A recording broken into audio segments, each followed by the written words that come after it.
El motor del coche se apagó y, con él, la última promesa de calor.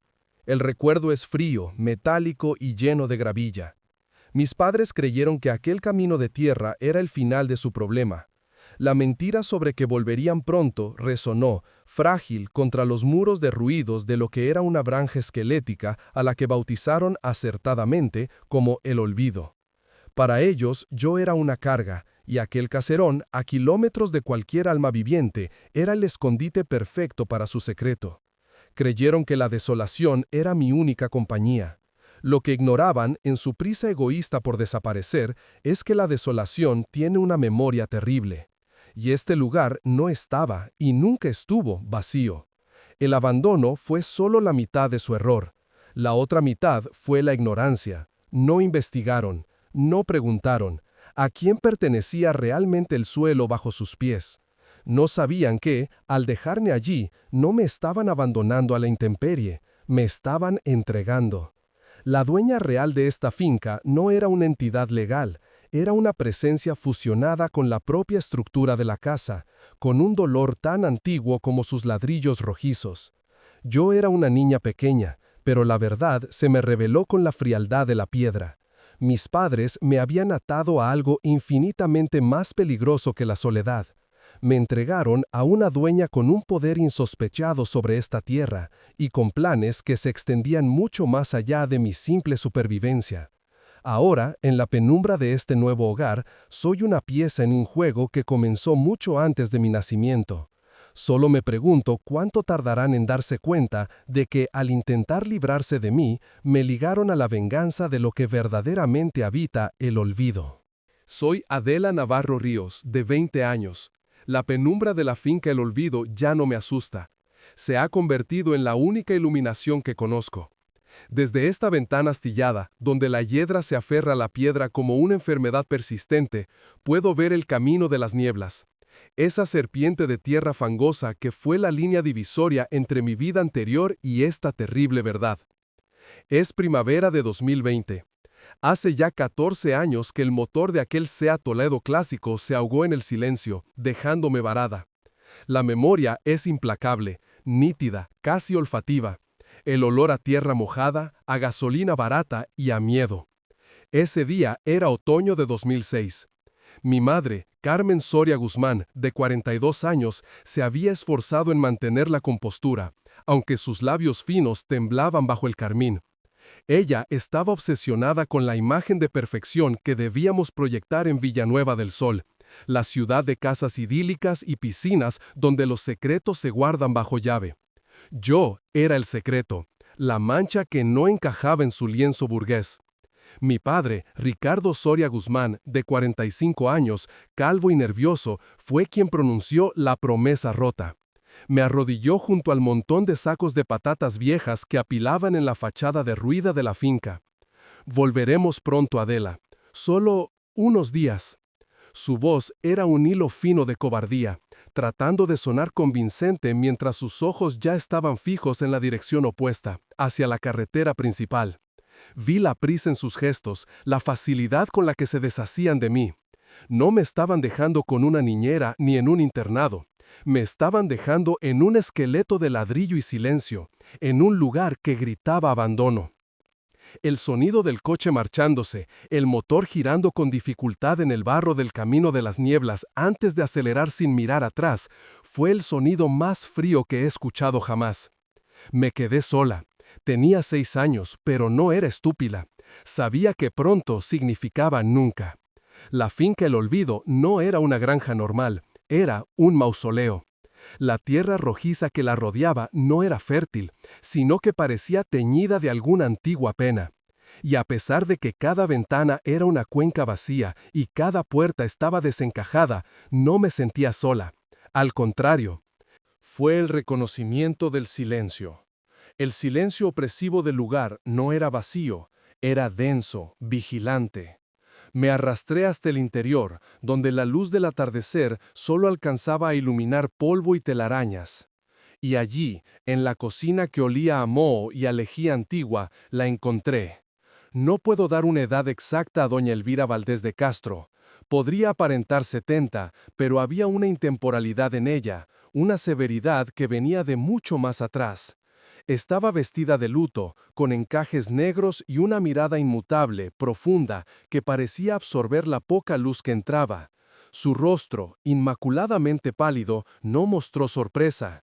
Era como si me estuviera esperando desde el invierno de 1978, la época en la que, según supe después, la injusticia que la ató a esta tierra se había cimentado. «No has venido a este lugar por casualidad, niña», dijo su voz, que no era ni aguda ni grave, sino simplemente firme, como el roce de dos piedras. Mis padres, en su precipitación por borrarme de su vida perfecta de Villanueva del Sol, no habían investigado. Creyeron que el olvido era solo eso, un olvido, una propiedad en litigio demasiado remota para ser de interés. No entendieron que el litigio se había resuelto hace décadas, no en un tribunal de hombres, sino en el corazón profundo de la tierra misma. Doña Elvira no era la guardiana, era la esencia de la finca. Su dolor y su venganza se habían fusionado con los ladrillos y el campo yermo. Yo, la niña abandonada, era solo una herramienta tardía. Los años que siguieron fueron mi fusión con la tierra. Fui su aprendiz, su sombra silenciosa. Aprendí a leer las vetas en la madera podrida, a distinguir el lamento del viento del lamento de la casa. Ella nunca me mostró afecto, pero sí una disciplina férrea. Me alimentó y me vistió con ropas modestas, pero sobre todo me enseñó. Me enseñó el poder de la paciencia y la fatalidad del destino. La clave de todo estaba oculta en el forro de una vieja cómoda. Un día, a los 12 años, encontré el diario cosido en cuero. La caligrafía fina y severa de doña Elvira revelaba su historia, la pérdida de un hijo, la traición de la familia que se quedó con sus tierras y la promesa que hizo a la misma tierra de que nadie la poseería por completo a menos que ella lo permitiera. Ella utilizaba a menudo el colgante de azabache, una joya antigua de color negro profundo que siempre colgaba de su cuello. A veces, cuando la casa temblaba en medio de una tormenta de verano, doña Elvira lo apretaba, y yo sentía una onda de frío y poder recorrer la finca, desde los cimientos hasta el tejado roto.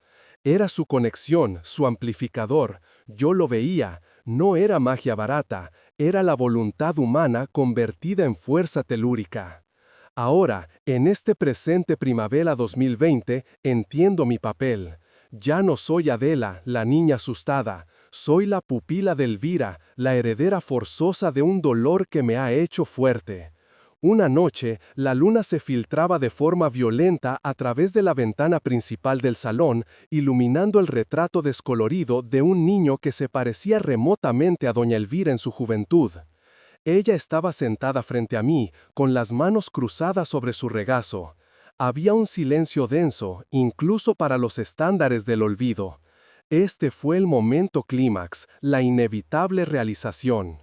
Tus padres, comenzó doña Elvira, su voz tan plana como la planicie exterior, creyeron que me estaban utilizando, que este lugar era un vertedero cómodo. Fueron negligentes, Adela. La negligencia es la forma más pura de la traición. Me acerqué a ella, sintiendo el peso del colgante de azabache sobre mi propia piel, pues me lo había dejado llevar por primera vez. Era frío, casi helado, pero vibraba con una energía latente. «¿Qué pasará cuando intenten volver?», pregunté, aunque en el fondo ya sabía la respuesta. Siempre pensé que, si volvían, sería para redimirse. Ahora sabía que volverían por miedo, cuando el hueco de mi ausencia se volviera demasiado evidente, o quizás cuando sus propias vidas se descarrilaran. Doña Elvira sonrió, pero era una mueca que no alcanzaba sus ojos. Volverán, porque el olvido nunca es absoluto. Y cuando lo hagan, encontrarán algo muy distinto a la niña que abandonaron junto a los sacos de patatas. Creían que se libraban de un problema. En realidad, sellaron un pacto con el dolor de esta casa, un dolor que ahora es tu herencia, no la mía. En ese instante, sosteniendo el azabache, sentí que la tierra rojiza bajo mis pies se comunicaba conmigo. No era la voz de doña Elvira, era la voz de la finca. Sentí el dolor del invierno de 1978, la sed de justicia, el rechazo a la hipocresía que personificaban Ricardo y Carmen, con sus vidas pulcras en Villanueva del Sol. Mis padres subestimaron la historia, la profundidad del rencor que puede echar raíces. Me dejaron en el olvido pensando que moriría de soledad o que desaparecería. Pero yo no morí, fui absorbida. Ahora, a mis 20 años, he asimilado el poder de este lugar. He aprendido de doña Elvira Valdés de Castro a ser reservada, astuta y a observar. No busco venganza en el sentido infantil de la palabra, sino justicia, una justicia fría y silenciosa que se mueve al ritmo de la tierra y los ciclos lunares.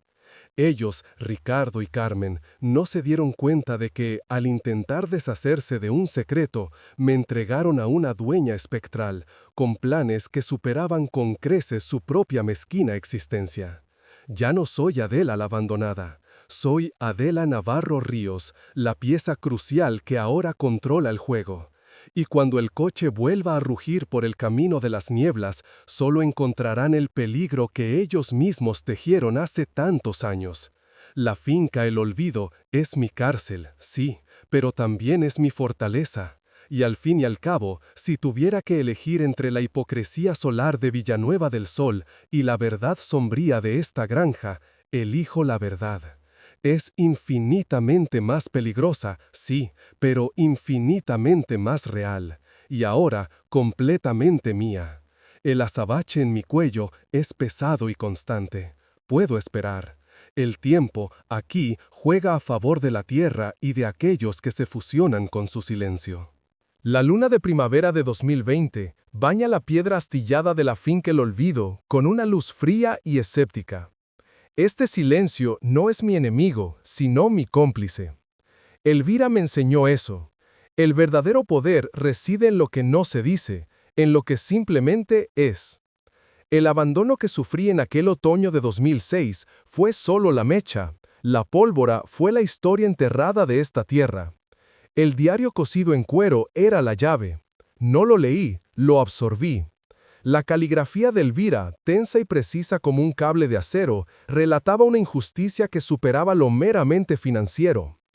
El invierno de 1978 no solo fue un año de nevadas terribles, fue el año en que los intereses de una familia adinerada, aquellos que compartían el mismo círculo social vacío que Ricardo y Carmen en Villanueva del Sol, lograron despojar a Elvira y a su marido de su legado y su sustento.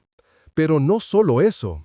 Elvira detalló cómo la negligencia administrativa deliberada durante el desalojo provocó un colapso en el silo de la granja, causando la muerte accidental de su hijo, un muchacho de apenas mi edad cuando fui abandonada.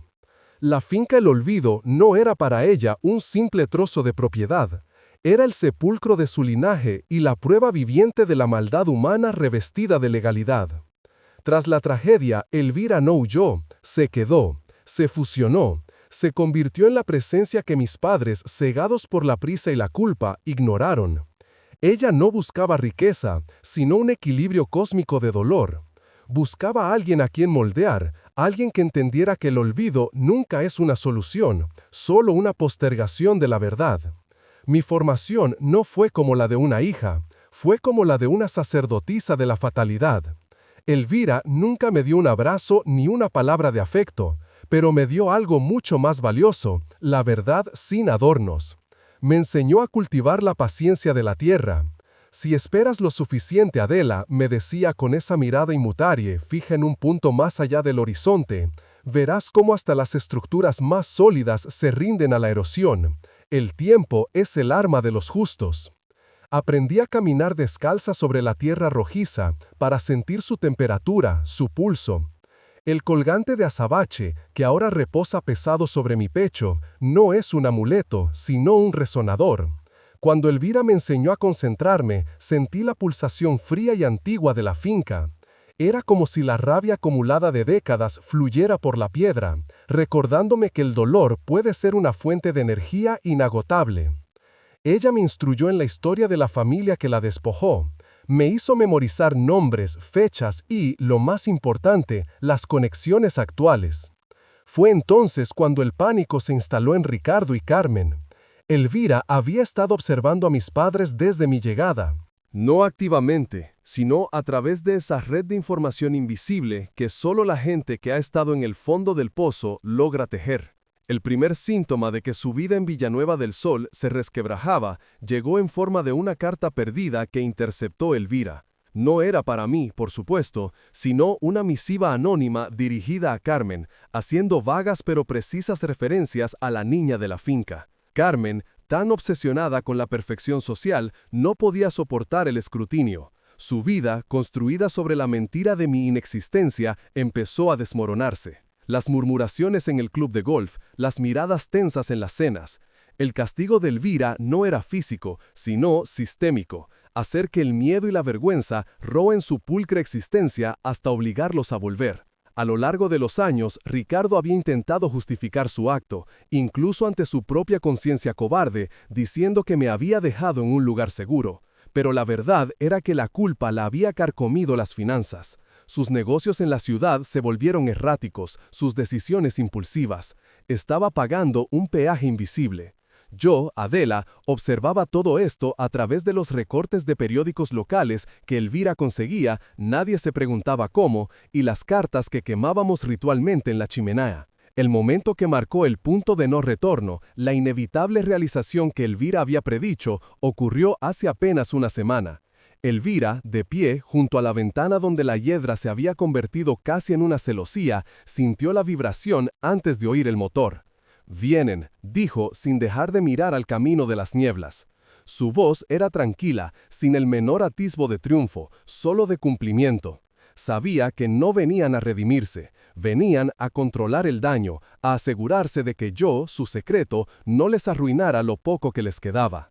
Elvira me entregó el azabache, frío y pesado. «Recuerda lo que has aprendido. Tú ya no eres la niña, eres la finca, y la finca tiene sed». El sonido del motor era inconfundible, ruidoso y desesperado, el mismo motor del viejo Seat Toledo clásico. El coche patinó ligeramente en el barro del camino, deteniéndose justo en el mismo punto donde me dejaron hace 14 años, junto a la pared derruida. Ricardo bajó primero. Estaba más delgado, encorvado, su pulcritud de Villanueva del Sol reemplazada por una ansiedad mal disimulada. Carmen salió del lado del pasajero, tensa y elegante a pesar de la suciedad del lugar, con el pelo rubio recogido como una armadura. Sus ojos buscaron la figura de una niña asustada, encontraron a una mujer. Yo estaba en la entrada, a contraluz. Mis ojos inquisitivos de color avellana no parpadeaban. Había asumido la vestimenta y la postura de Elvira, austera, reservada, observadora. El colgante de azabache brillaba débilmente sobre mi vestido oscuro.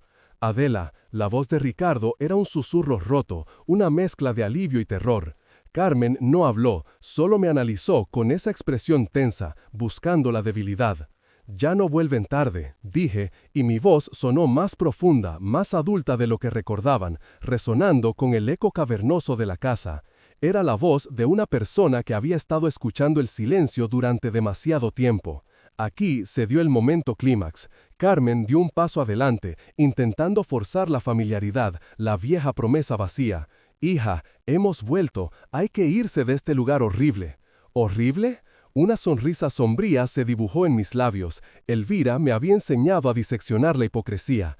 «Este lugar es mi hogar». Lo que es horrible es vuestra memoria selectiva. Elvira salió de la penumbra de la casa, colocándose ligeramente detrás de mí. Su presencia, aunque silenciosa, era monumental. Ricardo la vio y su rostro palideció hasta el blanco de la piel de Elvira. Había terror genuino, el miedo de un hombre que se da cuenta de que ha invocado algo que no puede controlar. «¡Tú!», gritó Ricardo, sin dirigirse a mí, sino a Elvira. «Yo soy la dueña de la tierra», replicó Elvira, con su mirada inmutable. El azabache que yo llevaba vibró, y un viento helado, a pesar de la primavera, recorrió el patio. «Os equivocáis de vertedero», intervine. Mis manos estaban firmes. Sentí la conexión con la finca, la fuerza de los ladrillos, la pena de la tierra. Creísteis que yo moriría de soledad. No morí. Me convertí en parte de lo que ella es. Carmen, siempre calculadora, intentó la última jugada desesperada. Volvemos a Villanueva del Sol, Adela. Podemos arreglar esto. Dinero, cualquier cosa. ¿Arreglar qué, Carmen? ¿La promesa rota o la injusticia que ligó a esta mujer a la tierra por el resto de la eternidad? Vuestra negligencia me entregó a la única persona que buscaba justicia, y ahora yo formo parte de esa justicia. El rostro de Ricardo era la imagen de la derrota total. Vio que yo no era la víctima que esperaban salvar, era la guardiana que se había erigido sobre su error. Elvira había ganado, no por venganza directa contra mis padres, sino por el acto de moldearme a mí, la prueba de su fracaso, en algo inexpugnable. Al abandonarme, continué, acercándome a Ricardo, obligándole a mirarme a los ojos, no os librasteis de mí. Me entregasteis a un poder infinitamente más peligroso que la soledad. Me entregasteis al dolor acumulado de esta casa. Y esa deuda, Ricardo, Carmen, no se paga con dinero ni con mentiras en Villanueva del Sol, se paga con la verdad. Ricardo colapsó, un hombre roto sobre la tierra rojiza, la cobardía finalmente superando su fachada. Carmen, sin embargo, solo me miró con una fría comprensión.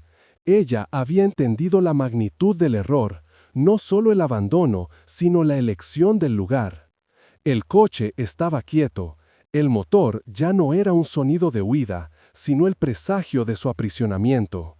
La finca El Olvido tenía 2 nuevos inquilinos, obligados a confrontar el silencio que yo había aprendido a amar. Elvira y yo observamos la escena desde la entrada. Ella no había levantado un dedo, pero su voluntad había sido la fuerza motriz. Yo era su legado. Ya no había necesidad de venganza activa. La justicia de la tierra era lenta pero implacable. Yo, Adela Navarro Ríos, a mis 20 años, cerré la puerta astillada de la finca.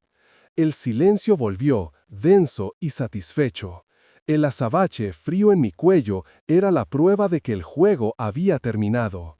La hipocresía y el sol falso de Villanueva del Sol nunca llegarían a este lugar. Solo quedaba la verdad sombría, y ahora completamente mía, en la fortaleza de El Olvido. El abandono fue el primer paso de mi verdadera vida. El chasquido del cerrojo oxidado al deslizarse fue ensordecedor en aquel silencio forzado. El hierro viejo de la puerta, áspero y frío bajo mis dedos, se opuso con un crujido de protesta antes de ceder, sellando el exterior. Estábamos dentro, y ellos, Ricardo y Carmen, se habían quedado fuera, justo al borde del patio, paralizados entre la decepción y el horror.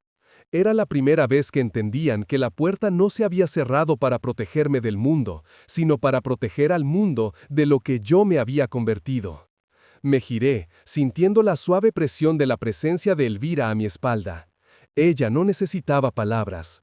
Había una satisfacción palpable en el ambiente, una liberación de la tensión que había mantenido la finca en vilo durante los últimos 14 años. Había terminado la espera. El olvido nunca es absoluto, Adela, murmuró Elvira, tan cerca que sentí el leve aliento helado en mi nuca. Es una deuda que la tierra siempre reclama con intereses. Yo asentí, sintiendo el peso del azabache como la llave maestra de esta casa. Me había enseñado que la verdadera posesión no era legal, sino espiritual. Mis padres habían abandonado una posesión material a mí en una propiedad que consideraban desechable, e ignoraban que tanto la hija como la tierra ya tenían una dueña mucho más antigua y formidable. Me acerqué a la ventana que daba al patio, un óvalo de cristal sucio y deformado que distorsionaba la escena exterior. Ricardo seguía desplomado sobre la tierra rojiza, sus manos cubriendo su rostro, avergonzado de su propia debilidad. Ya no era el hombre pulcro y nervioso de Villanueva del Sol, era un saco de miedos desinflado. La codicia, la cobardía y el secretismo lo habían destruido mucho antes de que yo pronunciara mi condena. Carmen, sin embargo, permanecía de pie. Su postura rígida era una obra de arte de la negación. Ella era de esas personas que preferirían arder antes que admitir una imperfección. La vi estirarse el traje de marca, frotando con desdén la suciedad del camino de las nieblas que se había adherido a su zapato de tacón. Sus labios finos se movían, probablemente ensayando argumentos vacíos que ya no tenían destinatario. Había cruzado el umbral psicológico del fracaso. Había venido a borrar su error y había encontrado una estatua de mármol que reflejaba la magnitud de su traición. No intentó acercarse a la puerta. Entendió, con la fría y calculadora mente que la caracterizaba, que el peligro no era yo, sino el lugar. La atmósfera de la finca no invitaba al rescate, sino a la penitencia. Elvira me explicó en voz baja, sin dejar de observar a Carmen. Ella no teme a la justicia, teme al escrutinio. Su cárcel no es este suelo, sino la humillación de saber que su fachada se ha roto y que el secreto reside ahora bajo mi custodia. Me di cuenta de la sutileza de la venganza de Elvira. No era necesario un acto dramático o violento. Bastaba con que mis padres supieran que yo estaba viva, que estaba protegida y que ahora era portadora de la verdad, ligada inextricablemente a la historia de invierno de 1978. El conocimiento era su martirio. Cada día que pasaran en el aislamiento de la finca, luchando contra la desolación y el silencio opresivo, sería un recuerdo constante de lo que habían perdido por su egoísmo. La tarde se estiraba, y la luz de primavera de 2020 empezaba a teñirse de un gris púrpura. El Seat Toledo clásico, el testigo de mi abandono hacía 14 años, parecía ahora una reliquia patética, un símbolo de su huida precipitada. Su motor, que yo recordaba frío y metálico, estaba ahora mudo, su silencio tan pesado como el de la finca. Salimos por la puerta trasera, Elvira y yo, moviéndonos por los senderos de piedra que conocíamos tan bien. El huerto, seco y castigado, que Elvira me había enseñado a cultivar con una paciencia casi espiritual, nos condujo a los antiguos cobertizos. Ella me guió hacia el pozo viejo. La tapa de piedra era pesada, y al levantarla, un olor a humedad y a tierra removida se elevó hacia nosotros. El diario cosido en cuero contenía nombres de las personas que facilitaron su despojo y la muerte de mi hijo, dijo Elvira, mirando el pozo. El círculo social que aún sostiene a tus padres en Villanueva del Sol. Yo los memoricé, respondí. Bien, el conocimiento que posees es un ancla. Ahora, ellos están anclados aquí, en este patio. Pero la finca se nutre de la verdad. Debemos asegurar la permanencia de su castigo. Elvira no me estaba pidiendo que les hiciera daño físico. Me estaba pidiendo que administrara la ley de la tierra, la ley que castiga la negligencia y la mentira. Habían creído que al dejarme aquí, moribunda de soledad, se librarían de mí. Ahora serían ellos quienes morirían de exceso de verdad, de exceso de aislamiento. Avanzamos de nuevo hacia el frente de la casa. Nos escondimos tras el muro bajo, observando a Ricardo y a Carmen. Ricardo, al fin, se había puesto de pie, secándose las lágrimas y el polvo. Parecía que intentaba convencer a Carmen de algo, probablemente de huir, de arrancar el coche y acelerar por el camino de las nieblas hasta desaparecer. Pero Carmen no se movía. Su mirada estaba fija en la ventana, en el esqueleto de ladrillo de la finca. Ella había captado la esencia. Se había dado cuenta de que la propiedad no era el problema, sino la conexión que yo ahora tenía con ella. Si huían, yo, Adela, la pupila de Elvira y portadora del azabache, sabría dónde encontrarlos. No con la policía, sino con la verdad que podría destruir su reputación en cuestión de horas. De repente, un intenso escalofrío me recorrió la espalda, más frío que el viento de primavera. Fue el momento culminante de la lección de Elvira. Me enseñó a usar el azabache, a concentrar la energía de la finca. No era magia, sino concentración, una forma de resonancia con la historia de la casa. Cerré los ojos e invoqué la imagen del silo derrumbado, la injusticia de 1978, la desesperación de Elvira. Proyecté esa rabia hacia el coche, el símbolo de su huida y su egoísmo. Sentí un siseo bajo, casi imperceptible, como el de una serpiente deslizándose por la tierra. Ricardo, que ya estaba cerca del Seat Toledo clásico, intentó abrir la puerta. No se dio. Frunció el ceño, lo intentó de nuevo, con más fuerza. Forcejeó con el motor no arrancaba. No era un fallo mecánico, era una negación de la tierra. La finca no iba a permitir que su castigo huyera tan fácilmente. «Ricardo, muévete, intenta abrir», exigió Carmen, con un tono histérico que nunca había oído antes. Ricardo se puso frenético, abría el capó, manipulaba cables con dedos temblorosos, incapaz de entender por qué un coche que funcionaba perfectamente hace media hora estaba ahora muerto. La ansiedad y la culpa, magnificadas por el silencio espectral del olvido, lo estaban volviendo loco. Carmen, al ver el fracaso de Ricardo, hizo lo que siempre hacía, buscó una solución lógica. Miró el camino de las nieblas, largo, fangoso, cubierto de neblina incluso a esta hora del día. Estaban a kilómetros de la carretera principal, a kilómetros de cualquier teléfono, de cualquier ayuda. Su vestimenta elegante y sus tacones eran ahora una burla a su desesperación. Yo sonreí, una sonrisa sombría, la misma expresión inmutable que Elvira había perfeccionado durante décadas. «Ahí tienen su inevitable realización», susurré, dirigiéndome a Elvira. «El miedo es un buen guardián, Adela», respondió ella. Mi misión no era matarlos, ni siquiera encarcelarlos con cadenas. Mi misión era la redención a través de la verdad, y la de Elvira, la justicia a través de la permanencia. Ricardo, gritando de pura frustración, golpeó la carrocería del coche.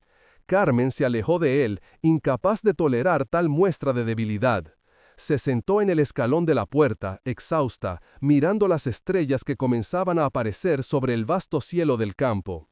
Había pasado de ser la reina social de Villanueva del Sol a una mendiga abandonada en la propiedad que tanto habían despreciado. Nos retiramos a la casa. Elvira preparó un té de hierbas secas, un ritual que me había enseñado para calmar la resonancia del azabache. «Han traído sus maletas», observé, recordando los 2 pequeños bultos que habían dejado junto al vehículo, previendo una estancia corta y controlada. «Ya no son maletas de visita, son su ajuar», dijo Elvira, entregándome la taza humeante. Comprendí. Ricardo y Carmen se quedarían en el patio. El miedo a la finca y el terror a lo que yo podía revelar los mantendría atados allí, en la intemperie, enfrentándose a la soledad que me habían deseado.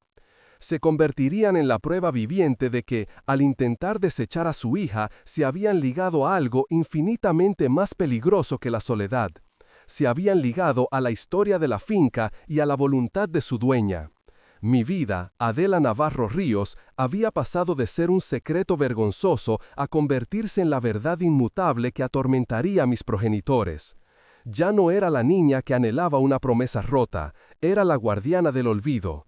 Me senté junto a la chimenea apagada. El calor no era necesario. El azabache, frío y pesado, me proporcionaba una energía interna distinta, la fuerza de la tierra. Miré a Elvira. Su rostro, severo y pálido, no mostraba júbilo, solo quietud. Ella no me había usado, me había educado. Había transformado mi dolor en una herramienta de equilibrio. Ya no había necesidad de volver a mirar por la ventana. Sabía que, al amanecer, encontraría a 2 figuras exhaustas, obligadas a beber la misma dosis de soledad que me habían servido a mí 14 años atrás. La finca El Olvido no era un lugar para morir, sino un lugar para vivir la verdad, mi verdad. El camino de las nieblas se cerró sobre sí mismo. El sol de Villanueva del Sol nunca llegaría a calentar estas paredes. Aquí solo residía la justicia sombría, y yo, Adela, era su última y más perfecta manifestación. El juego había terminado. Solo quedaba el largo y silencioso trabajo de mantener la vigilia. Un trabajo que aceptaba con la paz de quien finalmente ha encontrado su verdadero hogar. Fin. Regálame tu like y suscríbete.